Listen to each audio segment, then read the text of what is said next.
because I Well, what forgot do you my wanna whole do? tennis, You my wanna whole just, 50th. Yeah, just keep going. Okay, so when you moved to, why did you move down to Alabama?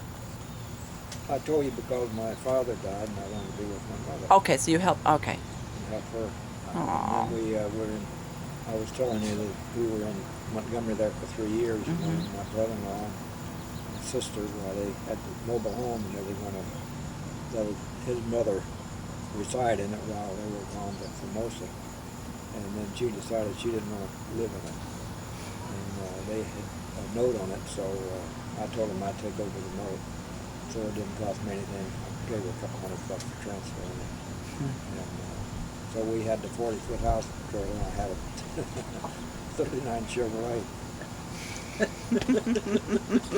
Or Trailer. 49 Chevrolet, I'm sorry, 49 Chevrolet. Anyway, this little Chevrolet was a little coupe.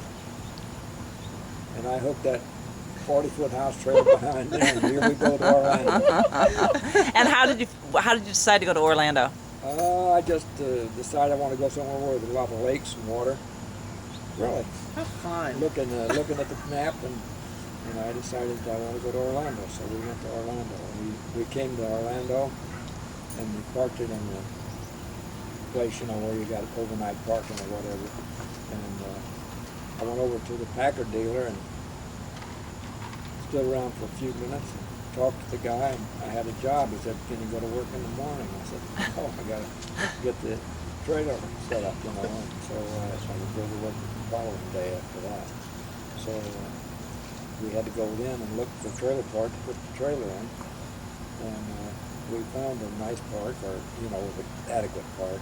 It was right about parked near that house from a nice lake, one of the nicest lakes in Orlando, Fairview Lake. And it was really Very nice lake, so I would come home after work and I could go out there and wading and fly fishing, you know, catch a couple of little bass. And we swam a lot. And good thing like that. We got pretty much affiliated with the church in the park there, and then we were in stage productions of a couple of plays that we put on in high school, you know. You were? Yeah, Really? What did you do? carry a tree around.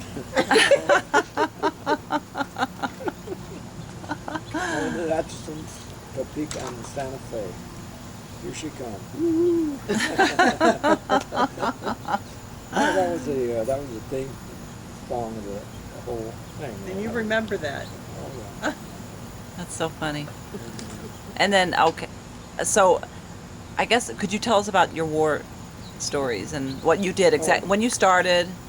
And Yeah, well, I mean, whenever I enlisted, I had an uncle, Paul, and Harvey, and they were in Prattville there at the time, and I wanted to go in service, you know. So we all went up to Birmingham and enlisted. My Uncle Paul had been in the Navy and served in the Navy before, and that was the reason, I guess, that I went to the Navy. And they assigned us places to go, my Uncle Harvey and myself, we went up to Green Bay up in right out of Chicago there.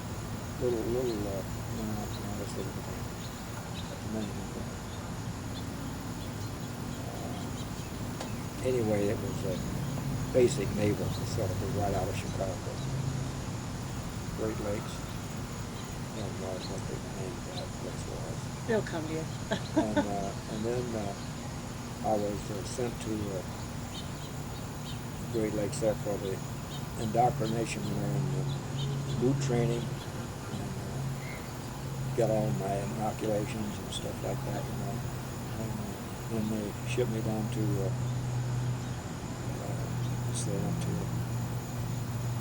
Norfolk, Virginia. But first, before I went there, I went back up to, after I finished my boot training, I went back up to the Navy Pier in Chicago and went to school for 6 weeks.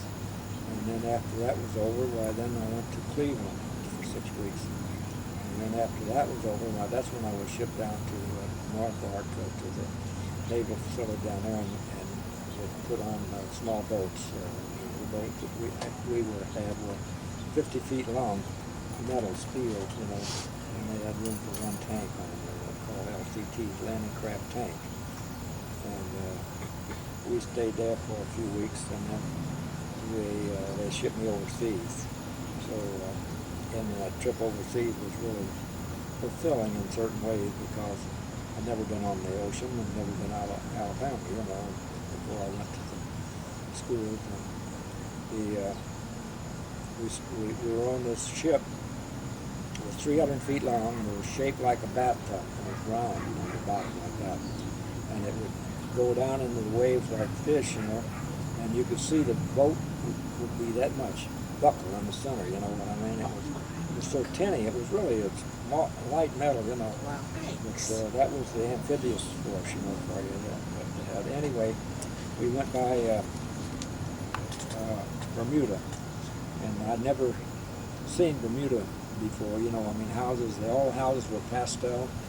And that was just an experience to see something like that, you know.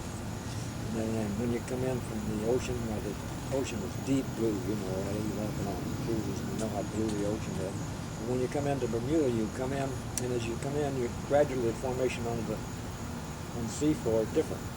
And instead of being blue, it turns lighter and lighter, and it's green. It looks greenish, you know. I mean, the water's so clear and pretty, and it's green. So we stopped there and we were able to go ashore. And then we got back out to sea, and the next stop we had was Gibraltar, Lake Gibraltar. I mean, Rock of Gibraltar, you know, the sign that said that really was there, and this has miles and miles of tunnels in it, but we didn't get to get off the ship. It was right on the corner of Spain, and what else? I forgot what the nationality was there. But anyway, we got over and they docked the ship in Arzu, and that was a tent ship, a tent city they had. The Army had put up Quonset tents, you know, and there's room for 8 people in each tent, you know, 4 on one side and 4 on the other. Sounds cozy. We stayed there, and the thing that was really bad about that was the food wasn't worth the darn, and the water was in blister bag, you know. They had put a lot of chlorine in it, and the bathroom was a couple of boards on the ground, you know, with a trench dug underneath there. So it was kind of a rude awakening to life in its worst form. Yeah. But then we stayed there for a while, and that was the first time I was ever in an air raid. There was one night there we were all there. It was warm, you know, and all of a sudden we hear this, you know, the plane diving. How scary. And it scared the poop out of us because they never prepared us for that. They never said that anything like this would happen. Actually, it was a photo of the con, so it really was not anything that dangerous. But there was the bomb went over our unit, and one hit, and then another one hit, and they hit it in the pier down in the harbor. They killed 15 soldiers. Oh my. Oh. And that was the only fatality as far as I knew. So then I was shipped from there. When I left Tent City, we went to Brazil, and that involved about a 5-day trip along the coast of North Africa with all these small boats. And we made the trip, and eventually we had to stop and scrounge a little food here and there. You know, we didn't have full provisions for the trip. And the best thing about the trip was we pulled into one of the better ports there, and there was one of the cruisers was there, and they took us on and fed us. We were a bunch of poor relatives. Oh. Well, I mean, we were. Yeah. But it was very good to get a good meal, though, you know. But anyway, we went on over to Bizerti, and I spent a long time in Bizerti, and there was subjected to a number of bombs, you know, over the photo recon bombs again, and I was on the fireboats in the harbor, you know, supposed to put the little fires to keep the fire out. And then the other part of my job was hauling supplies out to the ships. You know, I mean, we'd load up the boat, and they would take it out to certain ships. And sometimes that was not pretty good fun, you know, and no problem. But other times, when you'd have big waves, it was really difficult, you know, to load and unload the stuff up beside the ship. I remember one time, I went out there, and the guy that was supposed to run the ship, he wasn't worth the darn as a coxswain. He couldn't do a good job, so I took over. I was the engineer and the coxswain both. So I was on this thing one day, and it was rough out there, really rough. you know, going wide open, it only do about 10, 12 miles an hour, you know. it was, I was going up and I was cowboying, you know, and I forgot to put that thing in reverse, and then I'm heading for that ship. That ship. Got two guys up on the front ramp there, you know. I slammed them in reverse and hit those throttles. The whole thing just stopped about that far from the ship. Oh my God.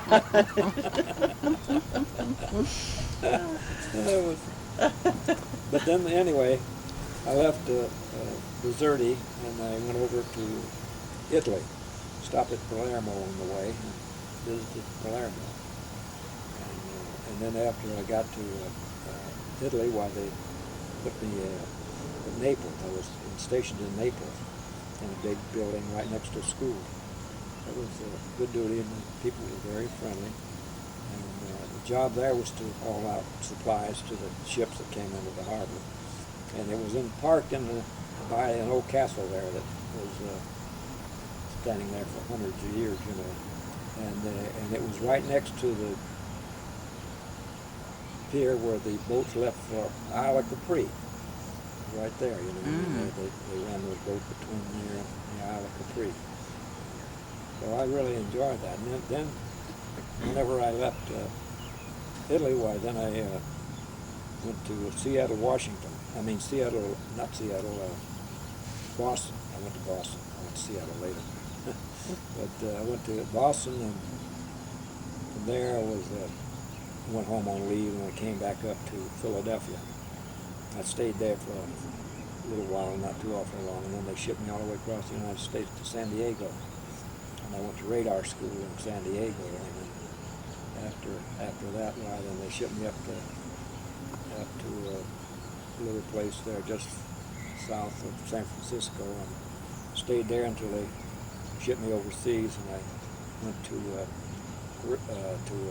Philippines, and I was stationed in Manila, and then they transferred me to Corregidor. So I was in Corregidor when the war ended. Wow. How was that? Where were you? Do you remember? Corregidor is right next to Manila. Right, but do you remember whenever they said that it was officially over? Oh yeah, we were notified, and they gave us 3 bottles of beer each. That's the drunkest I ever got in my life. I'm saying that till today. No, we had a card table about like that, and they give everybody 3 bottles of beer. Well, I wasn't used to drinking beer. The other guy was a friend of mine. We sat there, and we had those 3 bottles of beer. We drank them, and the guys who didn't want them, others, they come by and set the full ones on there. Pretty soon, that whole damn table was full of empties. I couldn't make that bed stay still to save my life. Yeah, that was I've never been drunk like that. Something I could do without. But if there was ever a reason to be drunk, that would be it. And so how old were you then? I was 19 when I went in, and I was staying for 39 months. Wow. 3 years. 3 years and 4 months. I left there, and then I was shipped back to Seattle. That's why I was in Seattle out of contacts there. But I got my discharge in Seattle and took the train from there to Alabama. Wow. That was my... Wow. That's amazing. I can't believe how you can keep all that straight. I can't either. That was I don't remember where I was yesterday. I don't know. It's just like your number, you know. I mean, like your Social Security number or something. They have numbers they drill into your head, you know, and you don't forget them. Well, then how did you end up in St. Louis? And if you've already recorded that part, just for... Well, I came up on vacation to visit my aunt and uncle. Oh, okay. And I brought my grandpa and Brady with me. And the first time we started up here, we got about 50 miles out of town. The old engine went pump, pump, pump, pump. Had to drive back then, fix the old engine, and took off again. I'm not stubborn. You know. Oh, it was a piece of junk, that old car. But he got me up to St. Louis, and then I don't know when I was driving another car. Eventually, I got another car. But I did without a car for a while. Wow. Okay, so this is out of order, but what are your fondest memories of your childhood? None. Your mom or Well, no, I mean, siblings? it was very poor. It was very poor. Mm-hmm. Not that we were mistreated or anything. We were very poor. We had no food a lot of times. And that kind of situation, and that lasted for a long time. Mm-hmm. You know, and that was in my formative years. So, But were there a lot of people around you that were in the same well, I position? think we were the last house on Cornbread Lane. I'm serious. I think that we were the poorest of the poor. Really? Well, my dad, I don't know how long it was. He had pyorrhea, the gums, you know, and Yeah. mouth. You know, and he couldn't work. He couldn't get a job anyway because. And I worked for a lady. She had a farm, and she had an old shack on the farm, and we were allowed to live in the shack. And I worked for her, and I would work 6 days a week, and for $5 a month. Oh my. That's true. That's a true Right. story. That's no lie. Now we'd take that $5, and she had a farm there, you know, and she had bacon and ham and things in the storehouse, you know, and then she had milk, cow, chicken, so forth. Whatever she would charge, we'd not pay for it because money was there.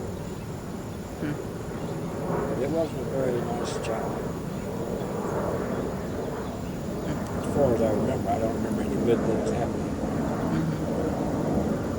But did your other brothers and sisters work too, or? No, they were younger. They were too young. I was the elder.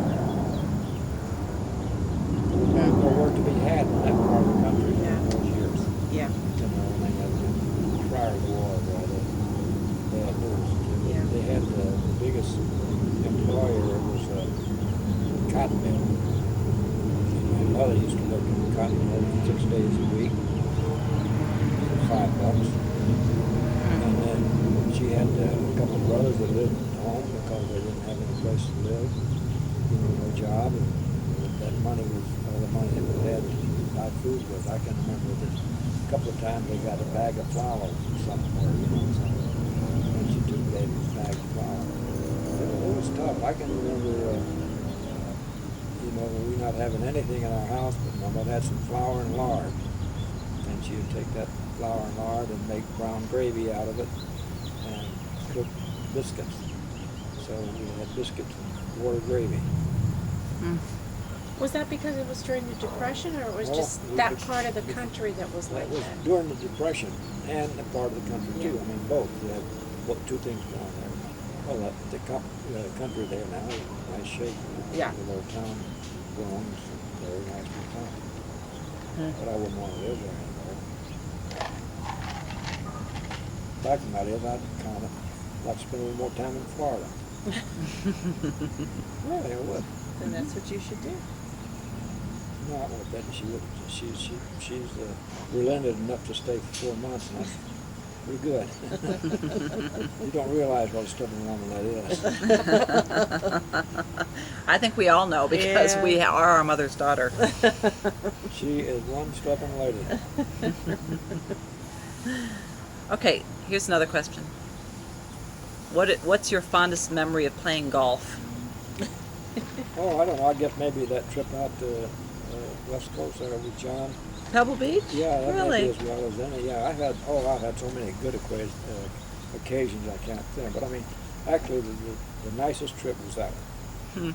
That's Well, nice. I mean, the weather was good, the company was good, you know, everything just seemed to work real good, and it's so pretty out there, you know, everywhere you look, it's just like a picture postcard, you know, out there on the coast, Oh, you know, you see can't down there and you look and you Mm. see the seals cavorting around in the water and sun shining on the beautiful blue water. It's really a sight, really pretty. Yeah. So is Alan your best friend, you think? Well, I guess I don't see Ellen much anymore, and all my best friends are just about gone. Jim moved to Austin, you know. So Oh, he right. was one of my better friends. So I guess I'm a little loner now. Oh, yeah, you really are. You just golf with your buddies every day of the week. Caught again. All right.